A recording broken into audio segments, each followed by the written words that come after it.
ஓம் வாகர்தாயிவ சம்பிருத்தோ வாகர்த்த பிரதிவத்தையே ஜெகதப்பிதரௌ வந்தே பார்வதி பரமேஸ்வரௌ. ஓம் நமச்சிவாய. மேன்மைகள் சைவ நீதி விளங்குக உலகமெல்லாம். நோயற்ற வாழ்வே குறைவற்ற செல்வம்.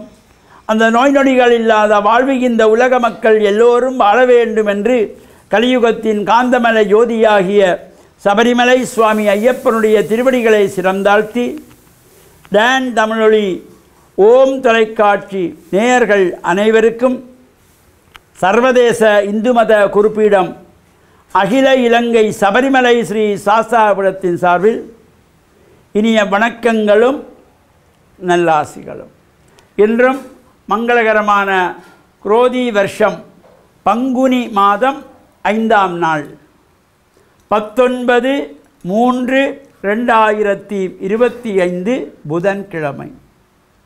இன்று மலர்ந்திருக்கின்ற இன்றைய பொழுதும் நம் எல்லோருடைய வாழ்விலும் எல்லா விதமான சிறப்புகளும் வெற்றிகளும் கிடைக்க வேண்டும் என்று இஷ்ட தெய்வங்கள் குலதெய்வங்களை எல்லாம் பிரார்த்தனை செய்து பெற்றோர்கள் பெரியோர்கள் நமக்கு வித்தைகளை கற்றுக் கொடுக்கின்ற ஆசிரியர்களையும் வணங்கி அவருடைய அன்பையும் ஆசியையும் பெறுகின்ற பொழுது எந்த நாளுமே நமக்கு நல்ல நாளாக அமையக்கூடியது.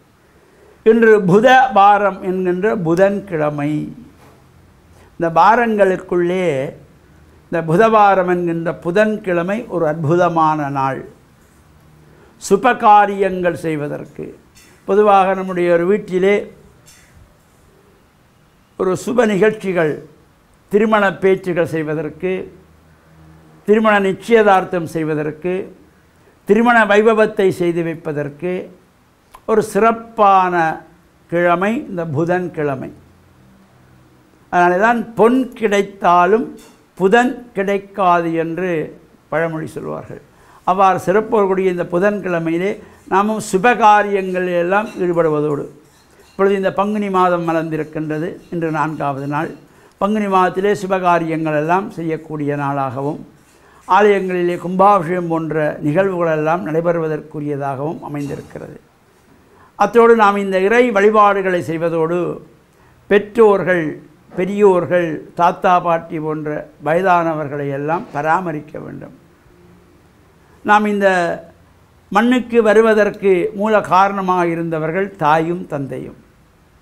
மாதுரு தேவோ பவ, பித்ரு தேவோ பவ, ஆச்சாரிய தேவோ பவ, அதிதி தேவோ பவ என்று வேதம் சொல்கிறது.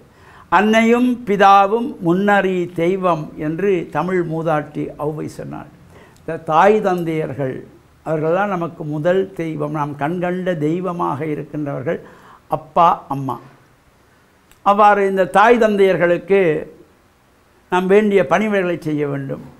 அவர்களுக்கு வயதாகிவிட்டது, கண் பார்வை தெரியவில்லை, காது கேட்பது குறைவாக இருக்கிறது, நடக்க முடியவில்லை என்பதற்காக அவர்களை முதியோர் இல்லங்களிலே சேர்க்கின்ற இந்த புதிய கலாச்சாரம் இது தவிர்க்கப்பட வேண்டும்.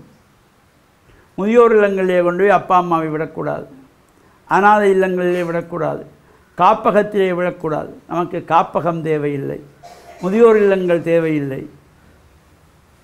பெற்ற தாய் தந்தையர்களை கடைசி காலத்திலே நாம் கண்ணும் கருத்துமாக பார்க்க வேண்டும்.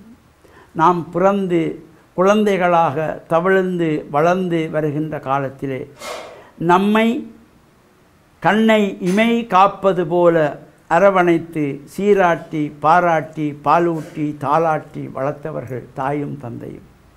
நமக்காக வாழ்ந்தவர்கள். அந்த தாய் தந்தையருக்கு வயதாகிவிட்டால் அவர்களை ஒதுக்கி வைக்கக்கூடாது, தனிமைப்படுத்தக்கூடாது. அம்மாவுக்கு ஒன்றும் புரியாது, அப்பாவுக்கு நாகரிக உலகம் தெரியாது, ஒதுக்கி வைக்கின்ற வழக்கம் தவிர்க்கப்பட வேண்டும். அவர்களோடு அன்பாக உறவாடுங்கள். கடைசி காலத்திலே அவர்களை குழந்தைகளைப் போல நீங்கள் அவர்களை பார்த்து கொள்ள வேண்டும். வயதானவர்கள் தங்களுடைய வாழ்விலே பல அனுபவங்களை கண்டிருப்பார்கள். அவருடைய வார்த்தைகளுக்கு மதிப்பு கொடுங்கள், அவர்களை மதிக்க வேண்டும். நாம் வெளியிலே செல்லுகின்ற பொழுது அப்பா அம்மா நான் வெளியிலே போயிட்டு வாரேன் என்று அந்த பிள்ளை சொல்லுமாக இருந்தால் அவருடைய மனசிலே ஒரு சந்தோஷம். போயிட்டு வந்த பின்பும் இன்ன இடத்துக்கு போயிட்டு வந்தேன், இவ்வாறு நடந்தது என்று சொல்லுகின்ற பொழுது அந்த அவருடைய மனம் குளிருமாம். எனவே வயதான காலத்திலே பெற்றோர்களை மனவேதனைப்படுத்தாமல் மனங்குளிர வைக்கின்ற பிள்ளைகளை இறைவன் இறங்கி வந்து ஆசி பண்ணுவானாம். நாம் ஆலயங்களில் போய் கும்பிடக்கூட தேவையில்லை.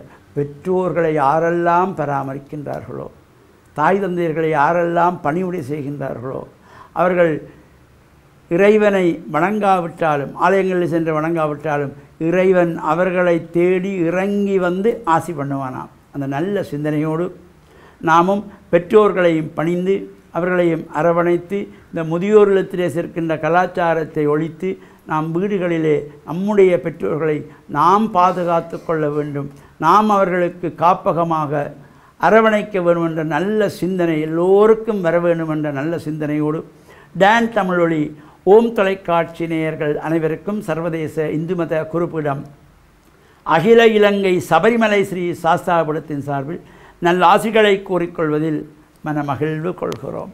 சர்வே ஜனாக சுகினோ பவந்து, சமஸ்த சன்மங்களானி சந்து. சுபம்.